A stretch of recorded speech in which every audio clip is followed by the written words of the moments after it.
কুয়েতে বাংলা নববর্ষ 1431 ও পহেলা বৈশাখ উপলক্ষে বন্ধুদের মিলন মেলার আয়োজন করেছে প্রবাসী বাংলাদেশিদের সংগঠন কুয়েত প্রবাসী বন্ধু মহল ঐক্য পরিষদ।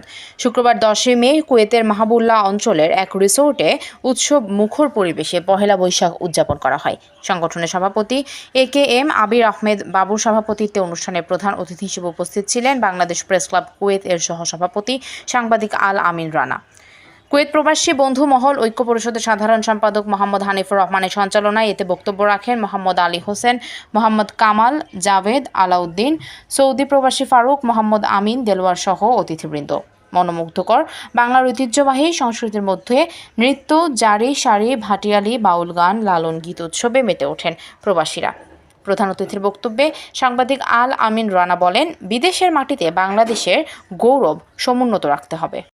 প্রবাস জীবন অনেক কষ্টের। আসলে আমরা প্রবাসে কর্মব্যস্ততার মধ্যে আমরা মাদকাসক্ত থেকে বিরত থাকার জন্য প্রবাসে এই সমস্ত অনুষ্ঠান, সাংস্কৃতিক, ক্রীড়া অঙ্গন করে থাকা এমন কিছু কাজ করবেন না যেটা আমাদের বাংলাদেশের মান সম্মান বিদেশের মাটিতে ক্ষুণ্ণ হয়। আমরা একের প্রতি ভালোবাসা রেখে আমরা এই প্রবাসী বাংলাদেশের মান সম্মান বৃদ্ধি রাখি। আমি আরেকটা কথাই সবসময় বলি, অনেক দর্শকদের আমি জিনিসটা বলেছি যে আমরা প্রবাসীরা দেশের জন্য অনেক কিছু দিয়ে এসেছি, কিন্তু আমরা বাংলাদেশের দেশ স্বাধীন করার জন্য যদি মুক্তিযোদ্ধাদেরকে মুক্তিযোদ্ধা সার্টিফিকেট দেওয়া হয়, তাহলে আমরা দেশের অর্থনীতিকে সচল রাখার জন্য দেশে যে রেমিটেন্স পাঠিয়ে দেশের অর্থনৈতিক জায়গাকে আমরা সচল রাখছি, তাহলে কেন আমাদেরকে রেমিটেন্স যোদ্ধা হিসেবে স্বীকৃতি দিতে না? আমি সরকারের প্রতি, বর্তমান সরকার প্রবাসী বান্ধব সরকার, আমরা চাই প্রবাসীদেরকে যেন রেমিটেন্স যোদ্ধা হিসেবে স্বীকৃতি দেওয়া হয়।